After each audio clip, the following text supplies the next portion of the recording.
Monsieur Blore, Oui. Pierre Blore, je suis heureuse et émue Voilà. d'être là avec vous aujourd'hui et très touchée que vous nous accueilliez dans votre maison. Voilà.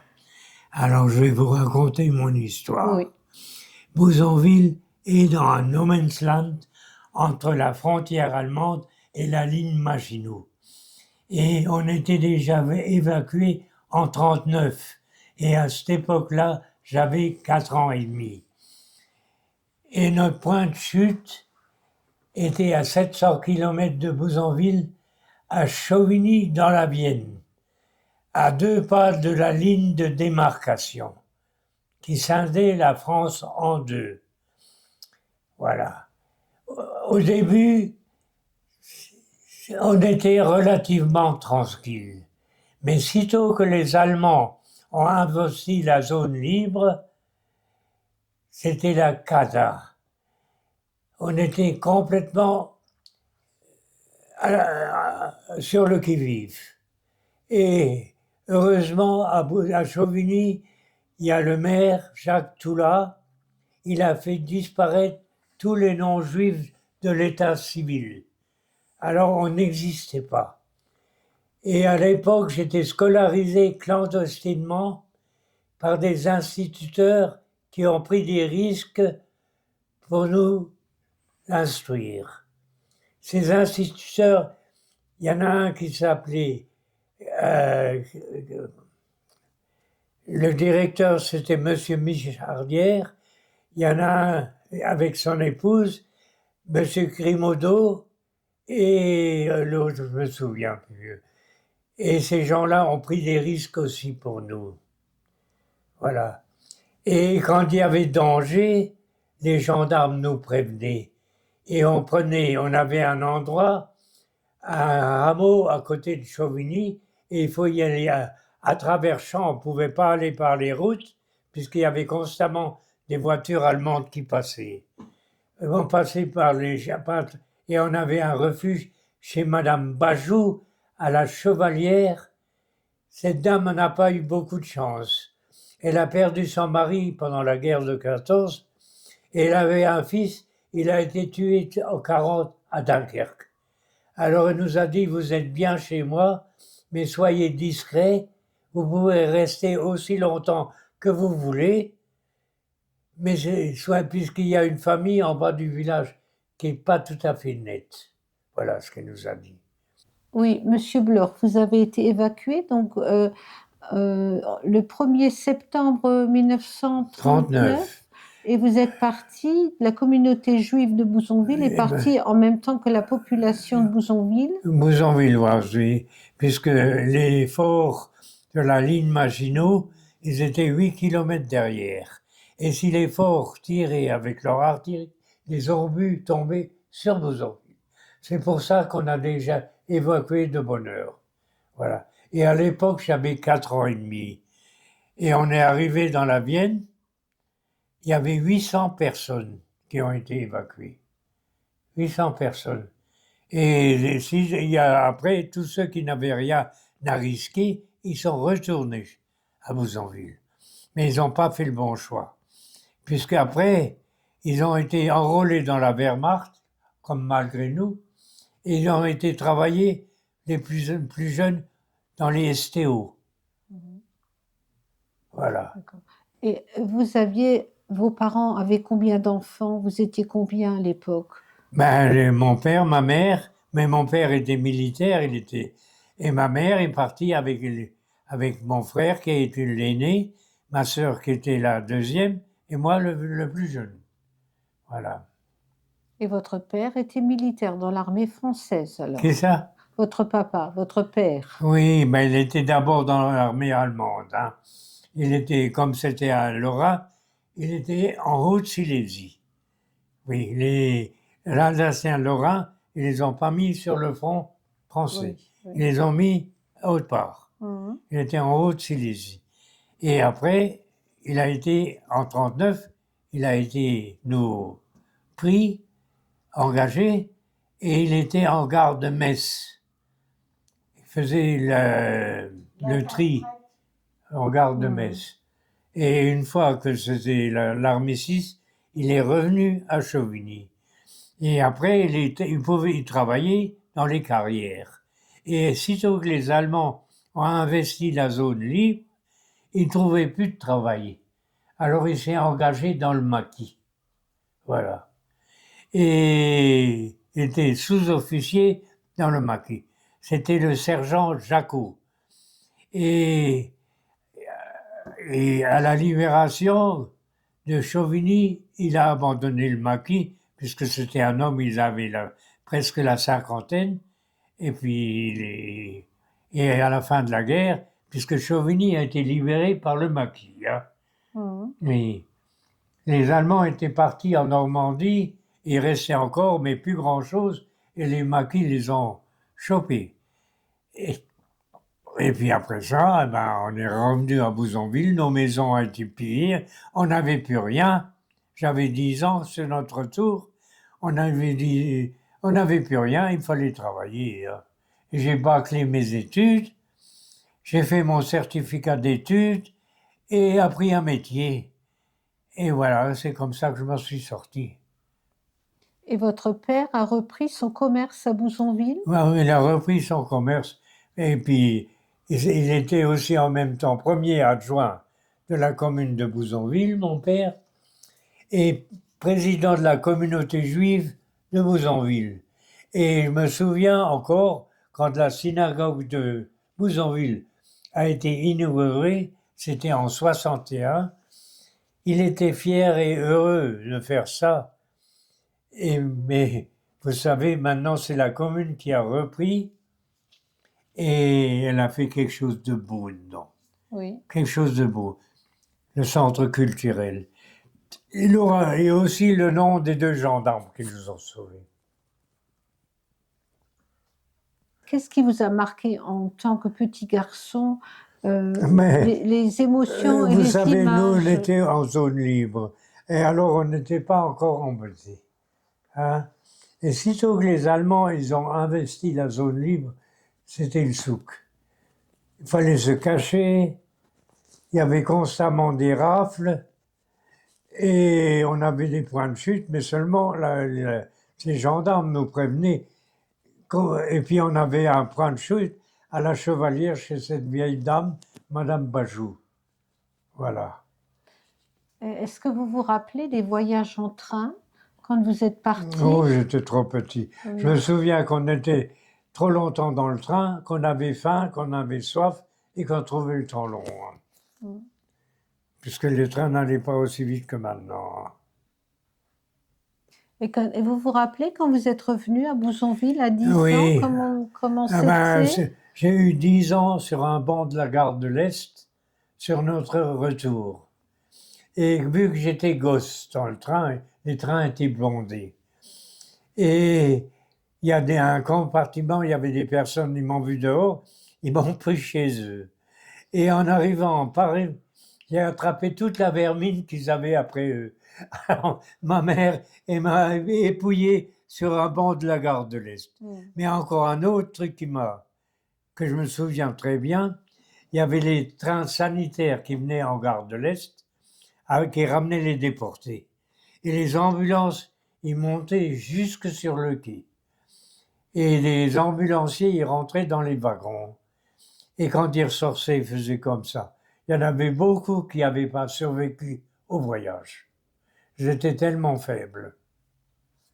Et ça m'a marqué aussi. Vous les avez vus? Vous en avez vu des personnes qui revenaient de déportation? J'en ai vu, mais je ne les ai pas trop regardés, vous savez. Oui, oui. Comment un enfant peut comprendre l'injustice que votre communauté elle a subie? Comment vos parents vous expliquaient ça? Mais Parce écoutez, que nous, on est pourchassés. Expliquer à un enfant qu'on n'a pas le droit d'être ce qu'on est.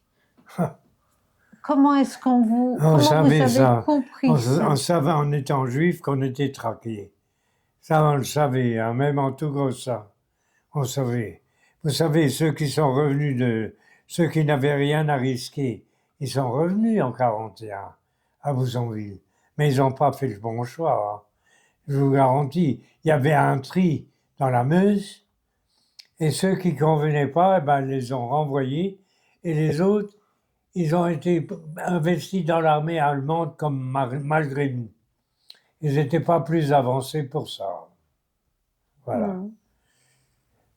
Mais vous savez, j'ai un copain, il m'a pris avec Étienne Haas. Il se souvient bien mieux que moi de tout ça. Hein. Le Étienne Haas. C'était lui qui était... il travaillait chez le notaire? Non. Oui, oui, oui, Hein, oui. il était clerc de notaire? Clerc de notaire. D'accord. Oh ben j'ai des écrits de lui. Hein. Alors quand il y avait des... Quand il y a des...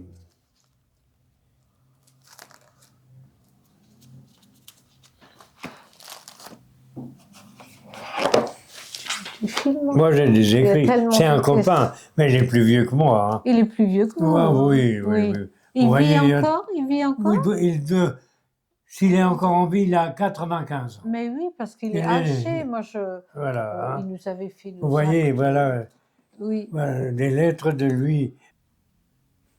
Il t'a pris, vous êtes ensemble, vous êtes allés une fois en Allemagne. Voilà. Alors ça, c'était en Allemagne. Hein. Alors vous voyez, j'avais pris des bouquins avec. Et ils étaient épluchés là-bas. Et voilà. Ça, c'est une âme de... Quand dit oh mon Pierrot, mon Pierrot. La Huguette. La Huguette est là-dessus. Hein. Et ça, c'est la Jeanne. Donc la communauté juive de Boussonville est revenue se réinstaller après la guerre, Oui, oui, oui. mais oui. ils ont repris leur commerce. Ils ne Oui. sont pas allés ailleurs parce que, bon, avec ce qu'ils avaient vécu, ils auraient pu dire on ne retourne plus à Boussonville. Vous voyez, ça, c'était en Sarre. Hein. Oui. Ah oui. J'étais aussi témoin, me voilà ici. Hein. Alors j'ai mon bouquin sous le bras. Il a été ausculté. Alors voilà les Stolperstein en Allemagne. Oui.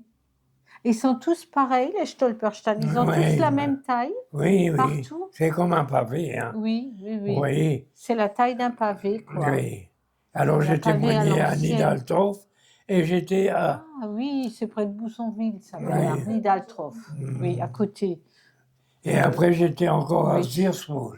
Mais là mon fils Ah, était... Ziersburg, oui. Vous connaissez? Ziersburg. Oui, oui. Vous voyez, ça c'était à Ziersburg. Oh, vous savez, ça c'est du vécu. Hein. Ah bon sang, j'ai du mal à tourner Et, là. et comment réagissent les Allemands Ben, quand vous leur écoutez, parlez de cette période sombre, quand Ils vous étaient allez drôlement en curieux. Sarre? Quand j'étais avec mon bouquin, j'étais plus embêté pour traduire. Ça, c'est le maire de Ziersburg. Regardez ce qu'ils ont fait.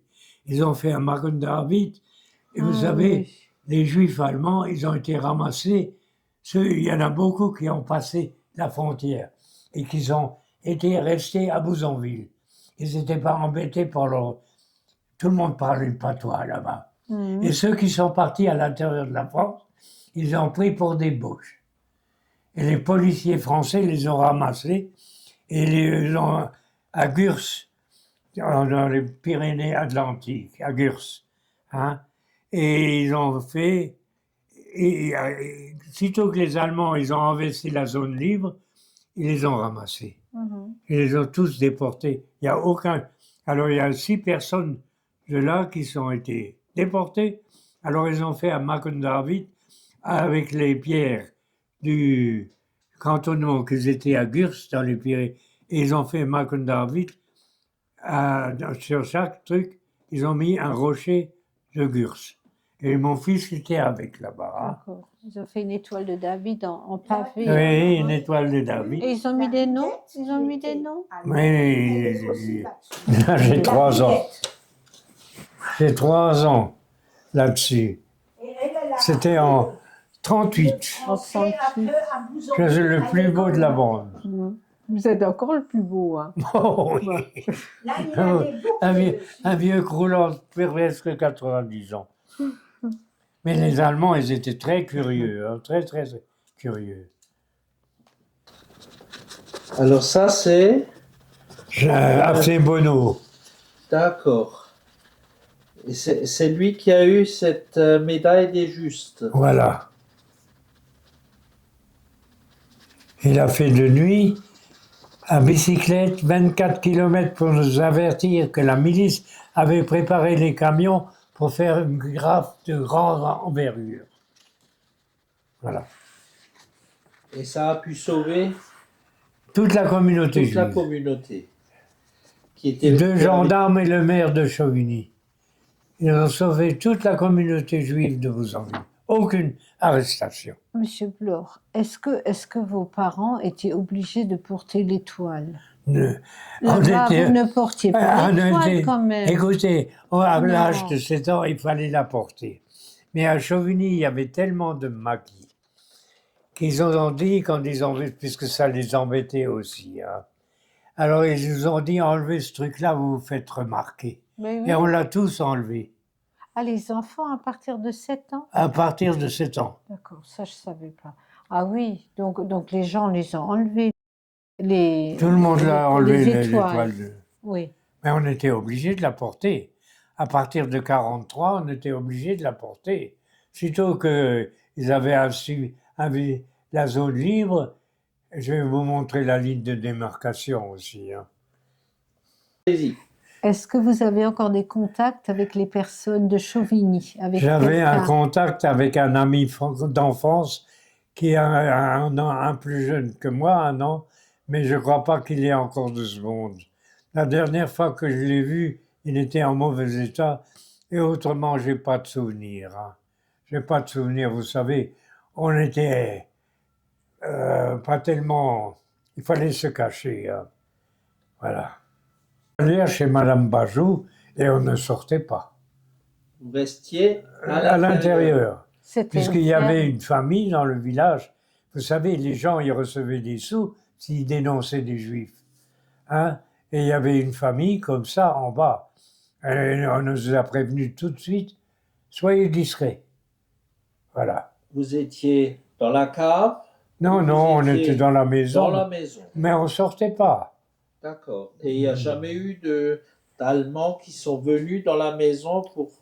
Mais écoutez, Vérifier. on faisait pas de vagues, hein. Vous savez, on avait quand même la frousse. Les gens, ils savaient que les réfugiés, c'était des pauvres gens. Et on n'avait même plus de tickets de rationnement, puisqu'on n'existait plus à l'état civil. D'ailleurs, vous avez tout marqué dans... Là, il y a tout mon vécu là-dessus, hein. D'accord. Là, vous trouverez tout, hein. Et donc comment vous vous débrouilliez pour manger? Est-ce Oh là. que les gens Je vais vous prenaient dire. des choses? Ma mère, c'était une Alsacienne. Bonne cuisinière et bonne pâtissière. Et vous savez, ils ne savaient pas faire de la bonne pâtisserie à Chauvigny. Et quand il y avait des communions ou des mariages, elle leur faisait des biscuits fourrés avec du beurre, vous savez, hein? Et c'était une bonne pâtissière. Alors on recevait de tout, hein. Et on avait un énorme jardin derrière, on avait des légumes. La seule chose qui nous manquait, c'est du sucre, du café et du chocolat. Voilà. Maintenant, je vais vous chanter quelque chose qu'on chantait pendant la guerre. Ah oui. Quand on n'a pas de beurre, on prend de la margarine. Quand on n'a pas de sucre, on prend de la saccharine. Et quand on n'a pas de bon café, on fait griller des pois cassés. Voilà le régime Pétain qui nous fait crever de faim. Vous voyez que je me rappelle, là? Ça vous étonne, hein? Oui, oui. Non, mais c'est Elle bien, était- c'est vrai. Il chantait Non. ça, la centenaire, et puis elle avait du Est-ce- plaisir qu'il lui Ouais. chantait Est-ce que vous arriviez, vos parents, pratiquer leur religion malgré Mais oui, mais qu'alors et comment on c'était avait un compliqué. Rasenabek qui a été Ah. sauvé aussi, mais pour faire les offices, on pouvait plus, hein. On pouvait plus, c'était plus possible, hein. Avec tous les rafles qu'il y a eu. Et le plus dangereux, c'était la milice. Ou que c'était vraiment dangereux pour moi, c'est quand j'avais 9 ans. Sitôt le débarquement de fait, les miliciens, ils avaient aussi les chocottes, hein.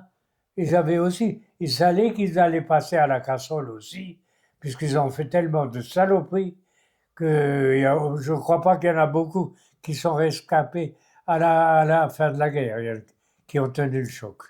Et quand il y avait un décès dans votre communauté, Ben, il alors, fallait l'enterrer. mais où, alors, les corps sont restés, puisque vous Il y a avez... mon grand-père qui est mort là-bas. Hein.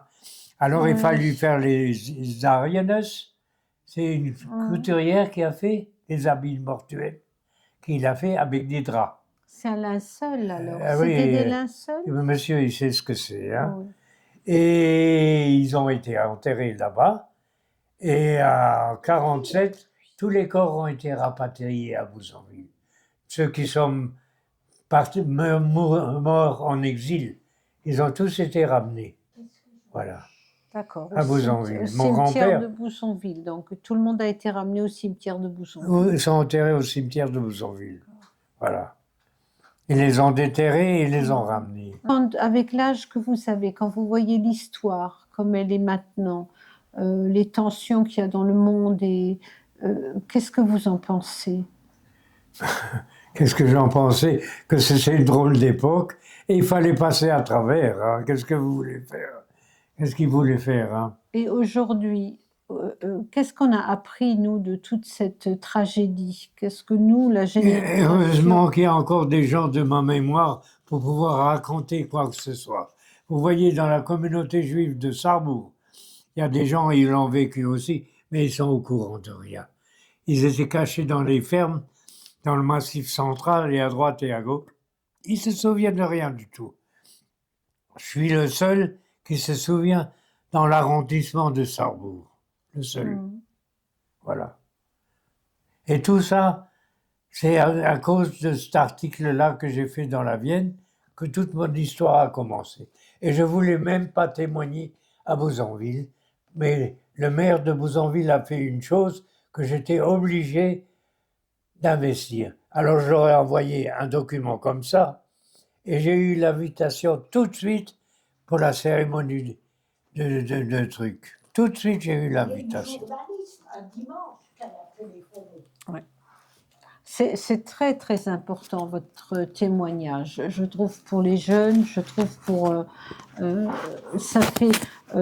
pour essayer de comprendre qu'il faut être tolérant, qu'il faut, Voilà, ça faut c'est un s'accepter article mutuellement. qui est brave que la commune de Chauvigny a fait, de Bouzonville a fait. Hein. Ça date de quand, ça, cet article? Oh non, ça c'est Regarde. récent. Non? Oui. Mhm. C'est récent. Mais c'est bien fait. Ça c'est du République Laura. Ah oui. Vous l'avez, hein? Mhm. Voilà. Et dans les dernières Ah, c'est monsieur... Oui, oui. Et ça, c'est vous l'avez Chaban. lu aussi, là. Il n'a qu'à vous le faire aussi. Comme ça, des documents, vous en avez de moi. Hein. Et c'est pas du pipeau, hein. Ça, je vous le dis tout de suite. Et voilà mon discours. Ah oui. Ah bah il était long, hein. C'est bien. Mais non, mais Non. vous l'aurez aussi. Mhm. Et mon fils va vous le donner. Mhm. Ah, j'ai Venez pas de voir, faute. venez. Voilà, c'est... Alors, j'ai pas pu le lire, puisqu'il y a une gendarmette, et ne voulait pas me laisser passer. Ah, d'accord. Ah. Ouais. Et bien celle-là a eu un savon, puisqu'il y avait un capitaine de gendarmerie, il m'a demandé comment ça allait. Alors je lui ai dit, cette dame-là m'a fait beaucoup de... Mais vous lui avez dit qui vous étiez? Alors ils font un dossier de tous ces vécus Mhm. à la commune de Bouzonville.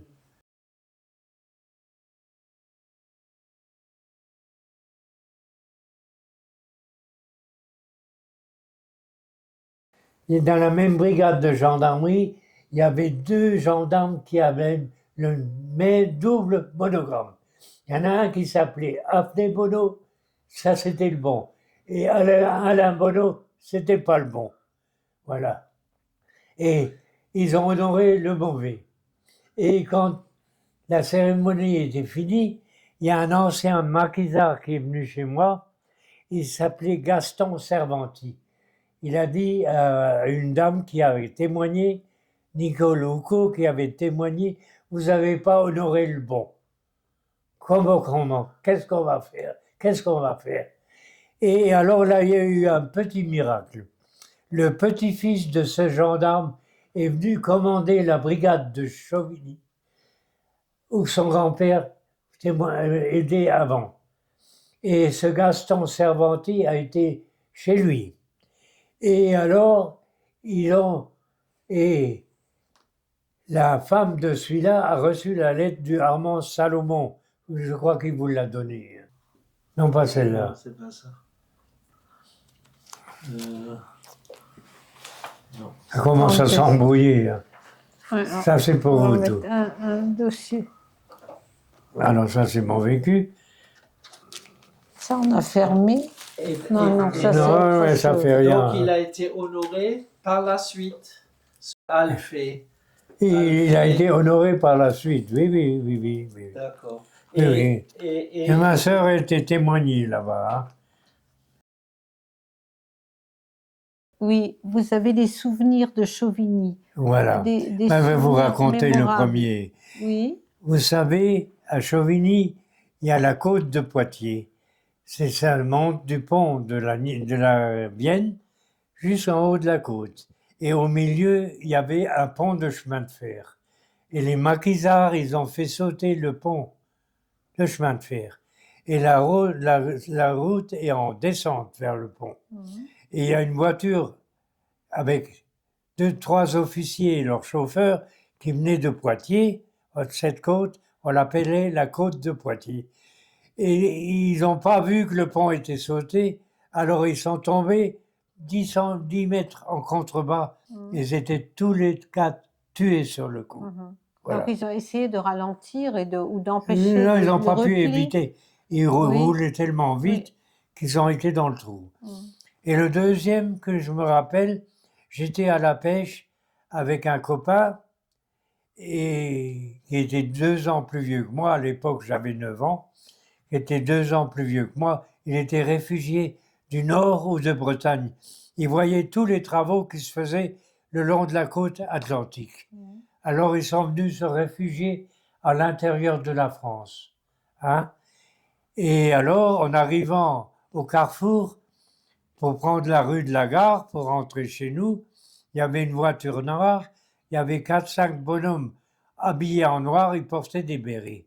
Mais à l'époque, j'avais 9 ans, je ne savais pas ce que c'était. Mais mon copain, qui avait 2 ans de plus que moi, lui, il savait. Et sitôt qu'on était hors de portée de voix, il m'a dit, tu sais ce que c'est, les gars-là? Je dis, non, c'est les miliciens. Voilà. Alors, une question encore. Monsieur Blore, quand vous étiez petit, vous parliez quelle langue? Vous Mais parliez le écoutez, plate on parlait français. Mais et vous parliez les deux? Vous parliez le plate? oui, Vous mais aviez- ça, j'ai appris après, sur notre tour. Tous les gosses qui étaient là-bas, ils parlaient le patois. Et j'ai appris ça en 15 jours. Vous avez appris le français en 15 jours. Oui. D'accord. Oui, Voilà. puisque vous étiez... oui, oui. Les gens évacués, on les appelait les Boches, hein, quand ils arrivaient dans la Vienne et partout, puisqu'on parlait l'allemand. Alors, la commune de Bouzonville a fait une bonne chose. Hein. Il y a à Nidaltorf, vous savez où c'est Nidaltorf? Oui. À côté de Gersla. Il y a la Nier qui passe derrière. Une rive, c'est la France, l'autre côté, c'est l'Allemagne. Oui. Alors, à l'avènement d'Hitler en 1933, ils ont passé la frontière. Et ils n'étaient pas embêtés avec la langue qu'ils parlaient. Tout le monde parlait le patois chez nous. Et la commune de Bouzonville, de 1933 à 1939, les a un petit peu investis dans la vie communale. Alors, ils sont partis à l'intérieur de la France avec nous. Ils ont tous été sauvés. Oui. Alors, il y en a beaucoup de ceux-là qui ont été témoignés à Nidaltorf. C'est tous des Allemands hein, qui ont été témoignés pour les pierres d'achoppement, là, et qui ont été sauvés par la commune de Chauvigny. D'accord. Voilà. Et la communauté juive de Boulay, elle était où? Ça, je ne peux pas vous Vous ne dire. savez pas, il n'y avait pas de Oui. contact entre Oui. Boulay et Et Bouzonville. la communauté juive de Metz a été décimée à Poitiers. Il y a le préfet qui était là-bas, c'était un antisémite normand. Terrible. Et il a tous fait déporter. Le rabbin Émile Bord, il a été avec. Voilà. qu'il y a pour les enfants de maintenant, qui seront les adultes de demain? Écoutez, ils sont tous curieux. Ils veulent que je leur raconte. Et ils croient tous que c'est du pipeau que je leur dis, alors que je montre ces articles. Ah, ça, on ne savait pas. Ça, on ne savait pas. Mais ils sont tous très intéressés. Voilà. Et pour que ça ne recommence pas un jour, Oh, qu'est-ce que vous pourriez dire aux gens? écoutez, non, il faut vous monter en haut. Voilà. Oh, moi, vous savez, je suis maladroit, moi. Oh, ben moi aussi. Hein. Alors, on peut se donner la main. Hein. Attendez. Oh, jetzt ganz falsch. Venez voir.